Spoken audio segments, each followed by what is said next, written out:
I want to talk about the trial and death of Socrates, please.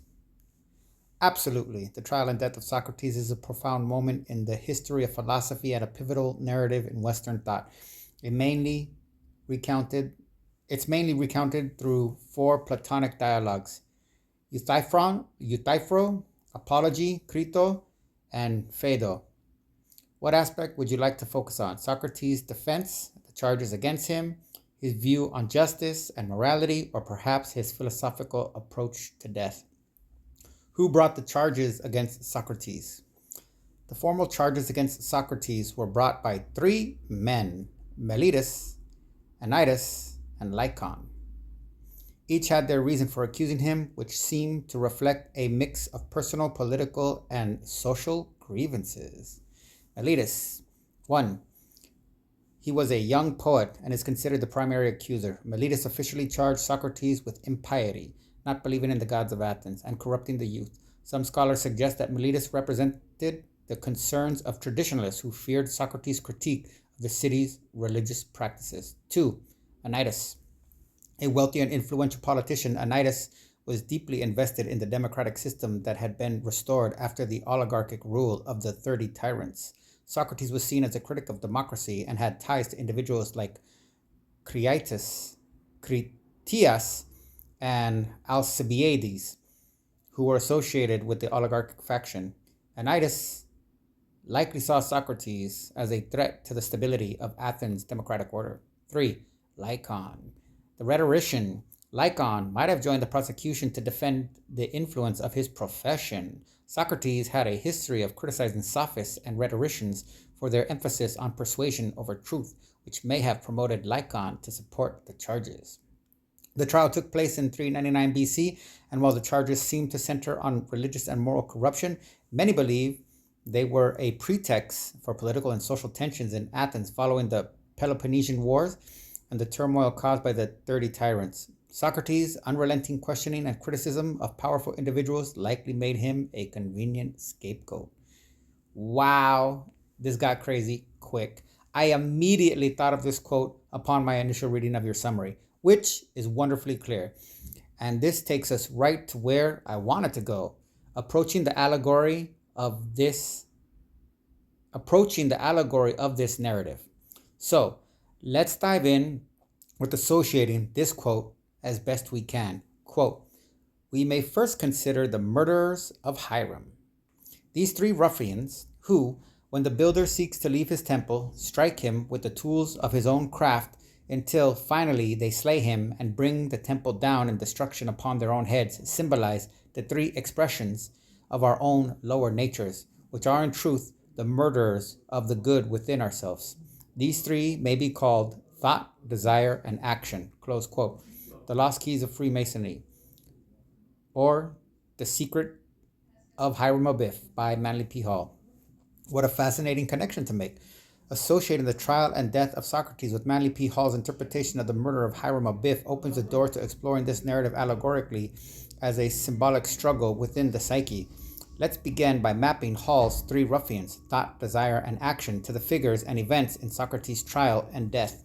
1. Meletus as thought, errant intellect. Meletus, the primary accuser, represents misguided or superficial thought. He symbolizes the aspect of the intellect that is ungrounded, reactive, or manipulated by external forces. His accusations against Socrates reflect a failure of reason as he twists Socrates' teaching into charges of impiety and corruption. Just as errant thought can misdirect us, Meletus misrepresents Socrates' pursuit of truth. 2. Anytus as desire, political and social ambition.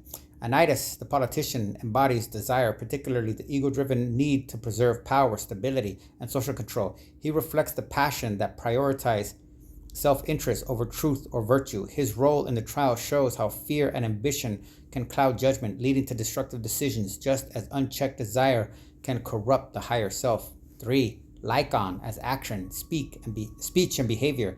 Lycon, the rhetorician, represents the destructive power of unprincipled action or communication. He wields language as a tool for persuasion without regard for truth, symbolizing how actions divorced from wisdom can bring harm. His participation in the trial echoes the danger of speech and deeds that serve appearances rather than essence. The temple and the self. In Hall's allegory, the quote-unquote temple symbolizes the higher self, the inner sanctuary of wisdom and virtue. Socrates, as a philosopher and seeker of truth, represents the master builder of this inner temple. His method of dialectic inquiry is a craft of shaping the soul through thought, self-examination, and the pursuit of wisdom. The ruffian's murder of Hiram mirrors the way these lower aspects of human nature, errant thought, unrestrained desire, and unprincipled action, can conspire to slay the higher self.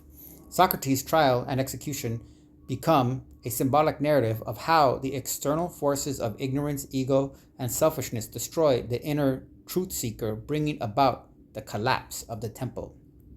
A tragic allegory. Socrates' death, like Hiram's, is not the end of the story. Both figures achieve a kind of immortality. Hiram's secret is preserved in the Masonic traditions, symbolizing the indestructible essence of truth. Similarly, Socrates' teaching endure, inspiring generations to continue to work the work of building the inner temple.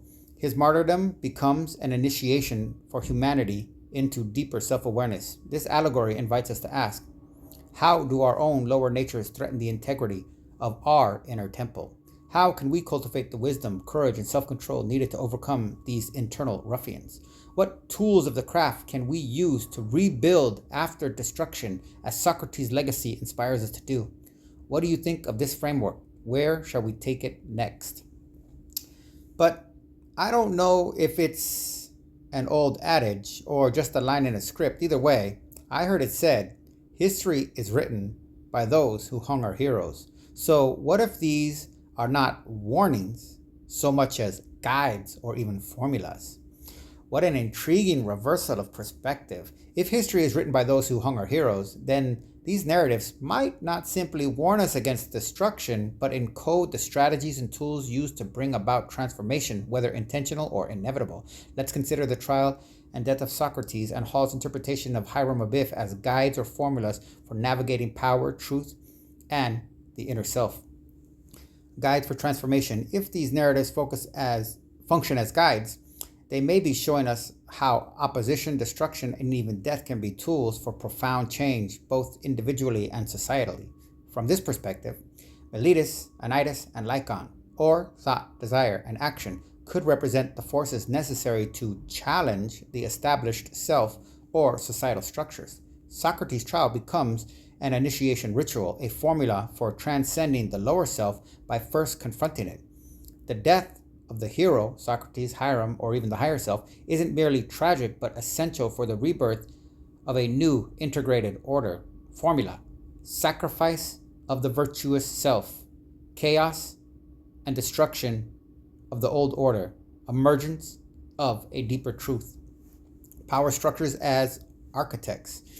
If history is written by those who executed Socrates, then these formulas might also serve the interests of those in power. They could encode strategies to maintain control by targeting the philosophers or builders, identifying and neutralizing those who challenge the prevailing systems or expose its flaws. 2. Exploiting internal weaknesses, using thought, desire, and action, or their modern analogs like propaganda, consumerism, and coercion to undermine the inner temple of individuals and societies. 3. Creating a controlled rebirth, allowing the destruction of one system only to replace it with another that sustains the status quo. In this light, the figures of Socrates and Hiram could symbolize the controlled scapegoat, whose sacrifice reinforces existing power dynamics. Formula: destroy the dissenting voice. Use the spectacle of their death as moral or social propaganda. Consolidate control through the narrative. Socrates and Hiram as initiators. What if Socrates and Hiram willingly submit to these processes, knowing that their deaths are necessary for awakening others? They might embody archetypal figures of initiation, who deliberately guide us through the destruction and rebuilding of our own inner and outer worlds. This aligns with esoteric traditions where the master builder willingly faces destruction to reveal hidden truths. Hiram, the philosopher, accepts death to illuminate the path of wisdom for others. Socrates. Formula: step into the trial consciously. Use opposition as a mirror. Transform destruction into enlightenment. Questions to explore. Could these narratives be encoding both a personal guide for self-transformation and a powerful formula for societal control? What happens when we read these stories with the intent to reverse engineer their lessons, not merely as warnings but as tools? If the heroes accepted their fate as part of a greater formula, are we meant to embrace our own struggle similarly? What do you think? Should we delve further into decoding these guides and their implications?